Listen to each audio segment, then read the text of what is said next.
So hey guys, welcome back to another video of class 12th computer science. आज इस video में Python के functions को पेलते हैं। आ जाओ। ये तुम्हारे सिलेबस का यूनिट 1 का सब पार्ट है, तो ये सारे टॉपिक इस वीडियो में कवर हो रहे होंगे। तुम मुंह धोकर बैठ जाओ, एक पेन भी ले लो अपनी हैंड में। सो फंक्शन सुनते ही दिमाग में क्या आता? किसी का कुछ काम। जैसे तुम्हारा फंक्शन तुम्हारे घर पे क्या है? घर पर नल्ले होकर गालियां सुनना, पूरे दिन रील स्क्रॉल करना, एटसेट्रा एटसेट्रा। पाइथन में भी फंक्शंस से हम कुछ काम करवा सकते हैं। फंक्शन पाइथन के अंदर 3 कैटेगरीज में डिवाइडेड है। First is built in, second is function defined in the module, और थर्ड होता है यूजर डिफाइंड। आओ सबसे पहले बिल्ट इन पढ़ते हैं। जैसा नाम से पता चल रहा है, पाइथन में ऑलरेडी प्री डिफाइंड होते हैं। आओ सीधा प्रैक्टिकल करके समझते हैं। तो यार स्टार्ट करते हैं बिल्ट इन फंक्शन से। ऐसे फंक्शन जो पाइथन के अंदर प्री डिफाइंड है। मैं एक ऐसा फंक्शन बताता हूँ जो तुम पढ़ते आ रहे हो क्लास 11 से, जिसका नाम है प्रिंट। हाँ, प्रिंट भी एक फंक्शन है। किसी भी फंक्शन की खासियत पता है क्या होता है? उसके अंदर ओपन और क्लोज ब्रैकेट आता है, जिससे हमें पता लगता है कोई भी चीज फंक्शन है। ठीक है, अब प्रिंट का काम तुम्हें तो पता ही है। कोटेशन मार्क्स के अंदर तुम जो भी लिखोगे वो एज इट इज स्क्रीन पे प्रिंट हो जाएगा। जैसे मैं जैसे ही से रन करूं, तो यार बिल्ट इन फंक्शन का हमने पहला एग्जांपल देख लिया, जो कि है प्रिंट। किसी भी फंक्शन में ओपन और क्लोजिंग ब्रैकेट आते हैं, और प्रिंट का अगर तुम्हें फंक्शन पूछ ले तो वो क्या करवाता है? स्क्रीन पर आउटपुट डिस्प्ले कराता है, जो भी कोटेशन मार्क्स के अंदर तुम लिखते हो। दूसरा एग्जाम्पल ट्राई करते हैं। तुम्हारे पास बहुत सारे नंबर गिवन है और तुम्हें मिनिमम नंबर निकालना है। मान लो मैंने एक वेरिएबल ले लिया a, जिसमें मिनिमम वैल्यू स्टोर करा देंगे। अब जैसे ही नाम से पता चल रहा है मिनिमम, मिनिमम निकालने के लिए जो यूज होता है फंक्शन, उसे बोलते हैं मिन। ओपन क्लोजिंग ब्रैकेट, और तुम्हारे पास जितने भी नंबर है इसके अंदर डाल दो।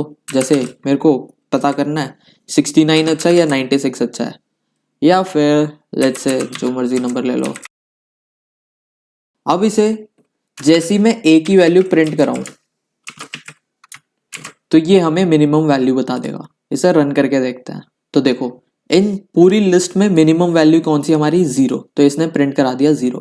अगर मैं एक नेगेटिव नंबर ले लूं, लेट्स से 120 को मैंने -120 कर दिया, अब रन करे तो मिनिमम नंबर क्या आना चाहिए हमारा? 120। देखते हैं आउटपुट क्या आता है। आ गया आउटपुट। जैसे अब हमने मिन पढ़ा, ऐसी एक फंक्शन होता है मैक्स। ये मैक्सिमम वैल्यू पता करके दे देगा। इसमें सबसे बड़ी वैल्यू कौन सी है? 96, तो ये क्या प्रिंट करके दे देगा? 96। ठीक है, ऐसी 2-3 एग्जाम्पल लिख के आ जाना, तुम्हें फुल मार्क्स मिल जाएंगे। 2-3 एग्जाम्पल और बता देता हूँ। मान लो हमारे पास एक स्ट्रिंग गिवन है और उसकी तुम्हें लेंथ पता करनी है, तो उसके लिए क्या फंक्शन होता है? len, ब्रैकेट ओपन और क्लोज। इसके अंदर तुम कुछ भी स्ट्रिंग डाल दो। देखो, मैंने एक स्ट्रिंग ले ली यूथ AF। मुझे पता लगाना है कि इस स्ट्रिंग की कितनी लेंथ है, तो इसे प्रिंट करा के रन करूं तो बताओ क्या आएगा? 1 2 3 4 5 6 7, तो हमारे पास आउटपुट आ गया 7। लेन क्या करता है? किसी भी स्ट्रिंग की लेंथ फाइंड करने में हेल्प करता है। एक और एग्जांपल बताता हूं। जैसे तुम्हें जैसे तुम्हें याद होगा, मैंने लूप्स वाले चैप्टर में रेंज पढ़ाया था।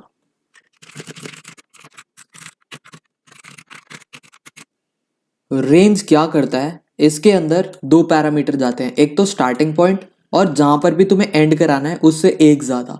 तो जैसे मैंने लिखा रेंज 1,11 और प्रिंट करा दिया i को, तो ये क्या आउटपुट दे देगा? 1 से लेके 10 तक।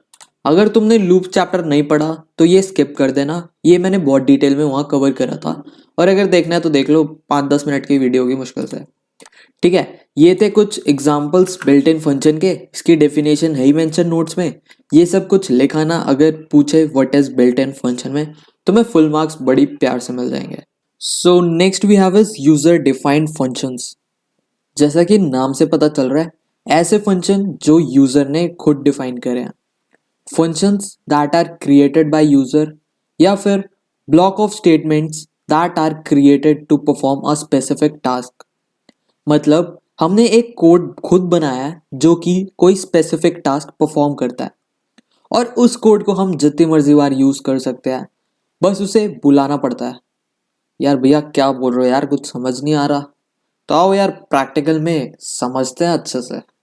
तो यार यूजर डिफाइंड फंक्शन, अब ये आया क्यों, चलो पहले वो समझते हैं। मान लो तुम्हें टास्क मिला है 2 नंबर को ऐड कराने का। ठीक है, चलो करा दिया तुमने। अब मान लो तुम्हारी बंदी ने तुम्हें बोल दिया चल मुझे आई लव यू बोल।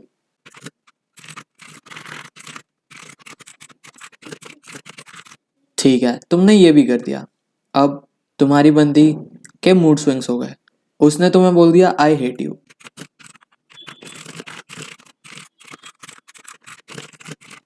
फिर मान लो तुम्हारा बॉस आ गया बीच में, उसने बोल दिया दोबारा 2 नंबर को प्रिंट कराओ। तुम बैठे तेज, तुमने ये कॉपी पेस्ट मार दिया। अब देखो, कोड तो एकदम सही है, एकदम मक्खन की तरह रन होएगा। देख लेते हैं, चलो ये देखो अच्छे से कोड रन हो रहा है।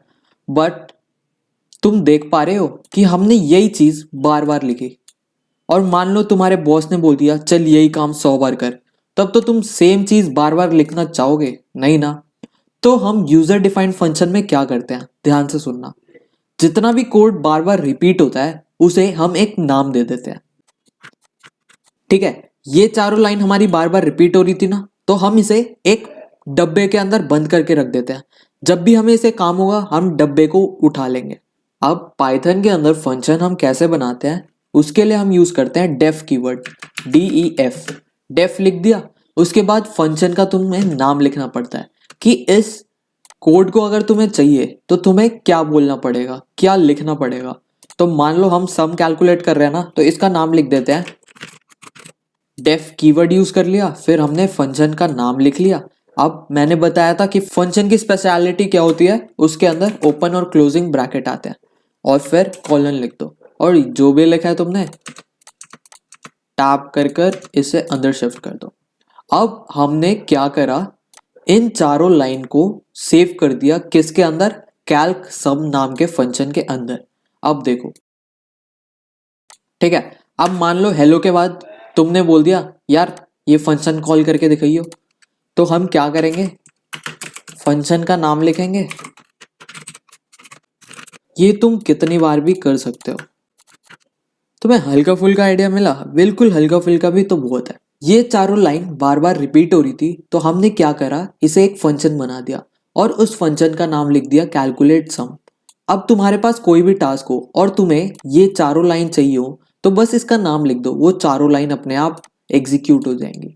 जैसे हमने हेलो लिखा तो हेलो प्रिंट हो गया। उसके बाद हमने बोला चल भाई ये कोड चला दे, तो इसने कोड चला दिया 15।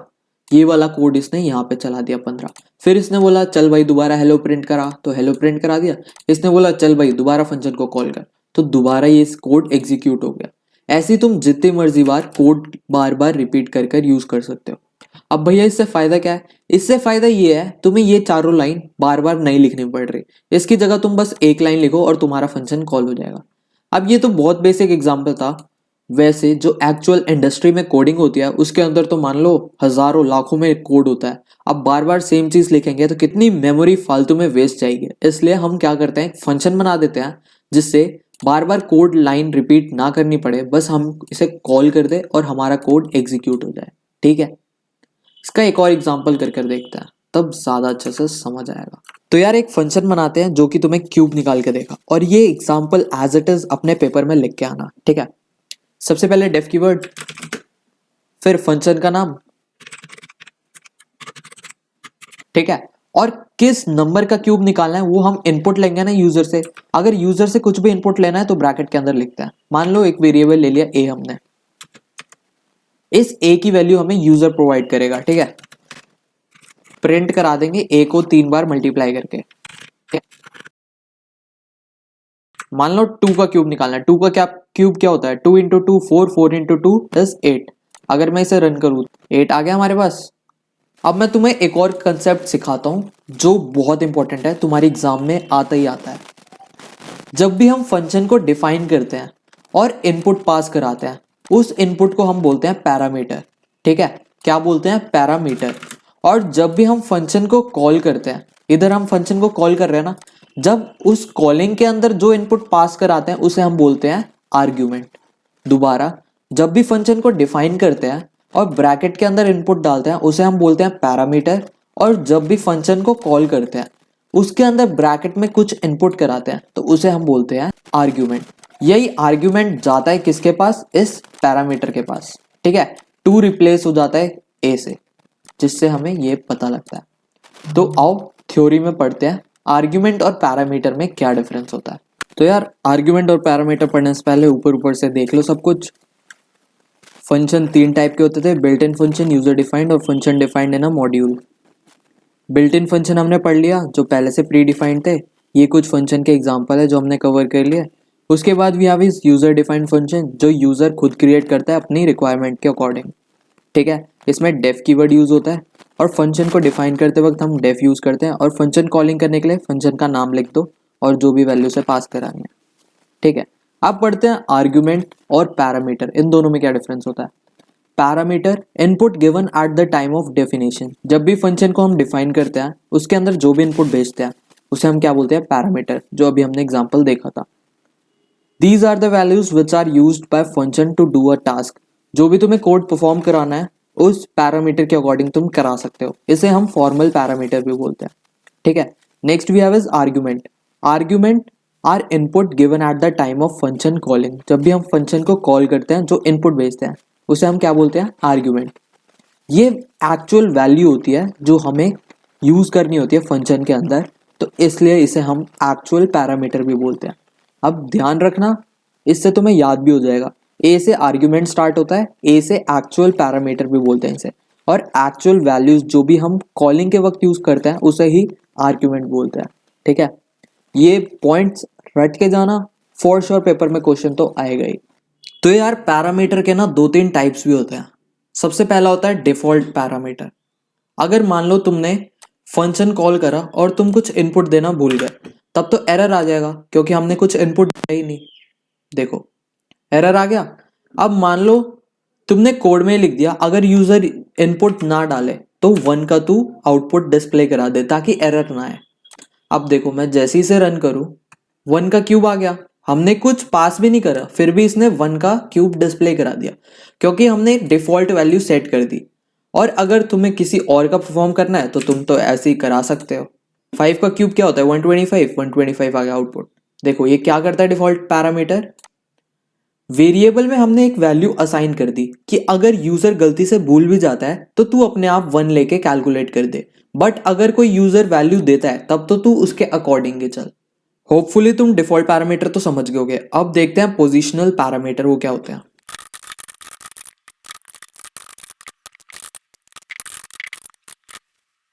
देखो मैंने एक फंक्शन बना दिया जिसका नाम है कैलकुलेट डिफरेंस। ये क्या कर रहा है, यूजर से दो नंबर इनपुट ले रहा है ए और बी, और क्या प्रिंट करा दे रहा है ए माइनस बी। अब मान लो यूजर ने गलती कर दी कि 5 में से 10 माइनस करा दिया, इससे आंसर क्या आएगा, -5। बट मान लो तुम्हें बस पॉजिटिव वैल्यू चाहिए। मान लो तुम्हारा कोड ऐसा होना चाहिए कि यूजर कोई भी नंबर डाले ऐसा हो कि बड़े नंबर में से हमेशा छोटा नंबर माइनस हो। तो हम क्या करेंगे, जब हम फंक्शन कॉल करेंगे तभी हम वैल्यू उसे असाइन कर देंगे। हमने फंक्शन कॉलिंग के वक्त ही बता दिया कि बी में भाई तू 5 डाल दे और ए में 10 डाल दे, जिससे ए माइनस बी में हमेशा पॉजिटिव आंसर आएगा। देखो इससे आउटपुट क्या आता है, आउटपुट आया 5, क्योंकि हमने फंक्शन कॉलिंग के वक्त ही वैल्यू स्पेसिफाई कर दी कि किस पैरामीटर में क्या जाना चाहिए। बी के अंदर 5 जाना चाहिए, ए के अंदर 10 आना चाहिए। कुछ घुसा दिमाग में, ताकि इसकी पोजीशन मैटर ना करे, ए भले आगे रहे या पीछे रहे, अगर तुम वेरिएबल के नाम के अंदर ही लिख दोगे वैल्यू तो यहां जाने पे कुछ फर्क नहीं पड़ेगा। ये दोनों एग्जांपल अपने पेपर में लिखकर आ जाना। तो यार यहाँ पे तुम्हारा 80% चैप्टर खत्म हो गया, और बाकी का नेक्स्ट वीडियो में कवर करते हैं क्योंकि ऑलरेडी 15 मिनट की वीडियो हो ही चुकी है। So let's see you in the next video. Okay.